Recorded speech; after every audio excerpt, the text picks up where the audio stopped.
بسم اللہ الرحمن الرحیم۔ السلام علیکم۔ میں Farzana Khan sociology ADP part 2 کے ساتھ آپ کے لیکچر سائنٹیفک میتھڈ کے ساتھ کل ہم نے جو چیپٹر سٹارٹ کیا تھا وہ تھا سائنٹیفک میتھڈ۔ اس کے بارے میں ہم نے تھوڑی سی بات کی تھی اور مفکرین کی جو ڈیفینیشن ہے اس کو ہم نے ایکسپلین کیا تھا۔ آج ہم اسی کا نیکسٹ ٹاپک کریں گے، application of scientific method in sociology, عمرانیات میں سائنسی طریقہ کار کا استعمال۔ اب ہم نے کل جو بات کی تھی ہم اسی کو کنٹینیو کریں گے کہ عمرانیات کو بھی سوشل سائنس مانا جاتا ہے، ٹھیک ہے، لیکن سوشل سائنسز میں اور قدرتی جو ہماری سائنس ہے اس میں فرق ہے کہ جو سوشل سائنسز ہیں اس میں ہم لیبارٹری کا استعمال اس طریقے سے نہیں کر سکتے جس طریقے سے ہم جو باقی ہماری جو سائنس کے مضامین ہیں ان کے لیے ہم کرتے ہیں، اور دنیا میں کہیں پہ بھی ان سے وہی رزلٹس حاصل کرتے ہیں جو ہم نے حاصل کرنے ہوتے ہیں، ٹھیک ہے نا۔ اور تمام جو ہمارے ارد گرد کا انوائرمنٹ ہے یا جو بھی اسٹڈی ہے وہ بہت کنٹرولڈ ہوتی ہے، لیکن سوشل سائنسز میں ایسا نہیں ہوتا۔ عمرانیات ایک عمومی سائنس ہے اور ان واقعات کا مطالعہ کرتی ہے جو بار بار واقع ہوتے ہیں۔ اب ہم اس کو اس طریقے سے ریلیٹ کریں کہ فرد جو ہے یا انسان کی زندگی، انسان کا آغاز، انسان کا بڑے ہونا، اس کی زندگی کی تینوں سٹیجز اور زندگی گزارنے کے لیے جو لوازمات ہیں وہ اس کے وہی ہیں جو حضرت آدم علیہ السلام سے شروع ہوتے ہیں، اور جو دنیا میں جتنی بھی نسلیں، جتنی بھی تبدیلیاں آئیں ان سب میں جو ہے وہی لوازمات ہماری زندگی کے یا ضروریات ضروری تھی، جیسے لباس ہے، خوراک ہے، رہائش ہے، ٹھیک ہے۔ پھر جب ہم سوشیولوجی کی بات کرتے ہیں تو اس میں ہم ہمیشہ یہ بات کرتے ہیں کہ فرد اکیلا کچھ نہیں ہے، فرد ہمیشہ گروہ کے ساتھ ہے یا گروہ کے اندر جو ہے وہ فرد اپنی زندگی گزارتا ہے، یعنی کہ پھر اسلامک لحاظ سے ہی میں آپ کو مثال دوں گی کہ جو ہمیں سمجھنے میں بھی آسان ہو جاتی ہے اور ہمیں زندگی کا مقصد بھی سمجھ آ جاتا ہے، اور باقی جو جتنے علوم ہیں ان کو بھی ہمارے لیے سمجھنا آسان ہو جاتا ہے کہ جب حضرت آدم علیہ السلام کی تخلیق کی گئی تو ساتھ ہی حضرت حوا جو علیہ السلام بھی موجود تھی، یعنی کہ فرد اکیلا نہیں ہے، فرد اکیلا کچھ نہیں ہے، فرد ہمیشہ گروہ کی صورت میں اور اس کی زندگی بھی آگے اسی طریقے سے گزرتی ہے۔ اب جہاں پر فرد اور فرد کے ساتھ دوسرے افراد ہیں یعنی گروہ ہے، اور جب یہ گروہ بڑے سے بڑا ہوتا چلا جاتا ہے تو معاشرہ بنتا ہے۔ آج دنیا میں بہت سارے معاشرے موجود ہیں، ٹھیک ہے، ہر ایک کی اپنی خصوصیات ہیں، اپنا جو جغرافیائی جو ان کا رہن سہن ہے وہ ہے، ثقافتیں ہیں، لباس ہے، سب کچھ ہے، ٹھیک ہے۔ اور ہم یہ بہت ڈیٹیل سے کر چکے ہیں کہ ہر جگہ کے لحاظ سے وہاں کی جو لباس، رہائش، ثقافت سب کچھ وہیں کا موجود ہوتا ہے۔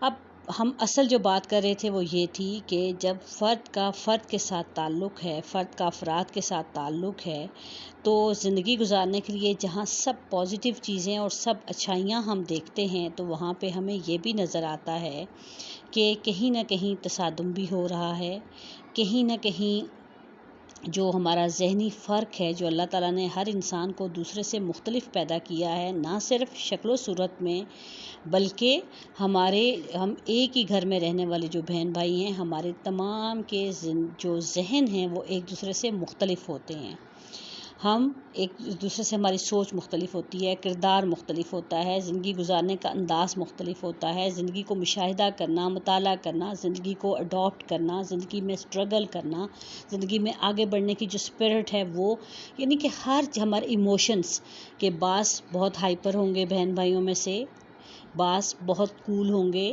بعض بہت سمجھدار، بعض بہت ٹھنڈی طبیعت کے، یعنی کہ جس طریقے سے ہمیں معاشرے میں لوگوں کی ملتی ہے تو ہم اسی گھر کو ایک چھوٹا سا معاشرہ کنسیڈر کر دیتے ہیں، آپ اس کو بھی فرق دیکھ لیں۔ تو وہاں پہ کلیشز بھی ہیں، وہاں پہ آپس میں ٹکراؤ بھی ہے، وہاں پہ تصادم بھی ہے، وہاں پہ آگے بڑھنے کی جو لگن ہے، ایک پازیٹیو ایٹیٹیوڈ ہے، کمپٹیشن ہے، ایک وہاں پہ دوسروں کو پیچھے دھکیل کر دوسروں کی جگہ لینے کا بھی ایک ایٹیٹیوڈ موجود ہے. یعنی کہ یہ ساری چیزیں انسان کے ساتھ ساتھ موجود ہیں. تو یہی جو فرق ہیں، یہی جو کانفلکٹس ہیں، یہی جو کمپٹیشنز ہیں، یہی جو آگے بڑھنے کی سٹرگل ہے، اس کو پازیٹیو نیگیٹو سب چیزوں کو ہم سب کو اکٹھا کر لیتے ہیں، مکسچر سمجھ لیتے ہیں. یہ چیزیں ہمارے لیے واقعہ بنتی ہیں یا واقعات بنتے ہیں. اور یہ واقعہ یا واقعات کہیں ایک دفعہ ایسا نہیں ہوتا کہ ہو کے رک جاتے ہیں، یہ ہوتے رہتے ہیں. زمانہ چلتا رہتا ہے، معاشرے چلتے رہتے ہیں، نسلیں بدلتی رہتی ہیں، ٹھیک ہے. اور یہ ایسے کنٹینیوٹی ان میں موجود ہے. وہ واقعات جو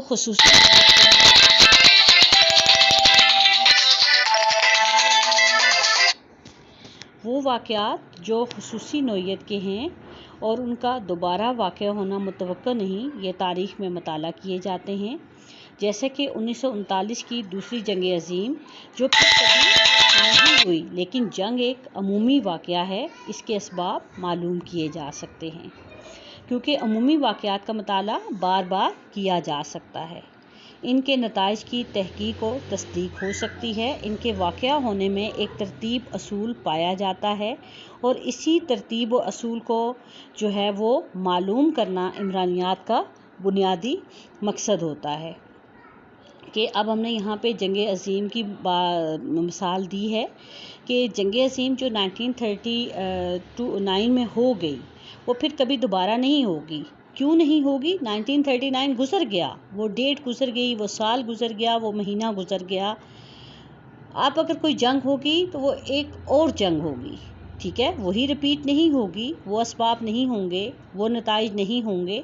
لیکن یہ جو جنگ ہوئی اس کے اسباب ہم معلوم کر سکتے ہیں کیونکہ جنگ کسی ایک دن میں نہیں ہوتی، یا ملکوں میں ٹکراؤ، ملکوں میں دشمنیاں ایک دن میں نہیں ہوتی. اور تمام ملک جو یا دنیا کے بہت زیادہ ممالک جو جنگ میں کود پڑتے ہیں وہ بھی ایک دم سے ایسا نہیں ہوتا کہ بیٹھے بٹھائے اٹھ کر جنگ شروع ہو جائے.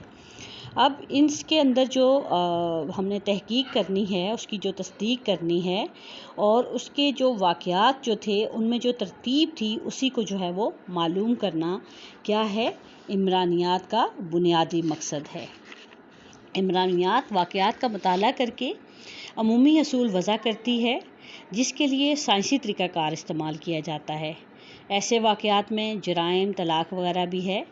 اب ہم جو واقعات کی بات کر رہے ہیں، ہم نے جو جنگ کی بات کی ہے اور اس کے علاوہ ہم نے جو میں نے آپ کو شروع کا جو آپ سٹارٹ لیتے ہوئے میں نے آپ کو کہا کہ انسان کی پیدائش کے ساتھ ساتھ ہی جو ہے وہ پرابلمس بھی موجود ہیں، وہاں پر مشکلات بھی موجود ہیں اور وہاں پر جو ہے وہ تبدیلیاں بھی آتی رہتی ہیں، کانفلکٹس بھی موجود ہیں.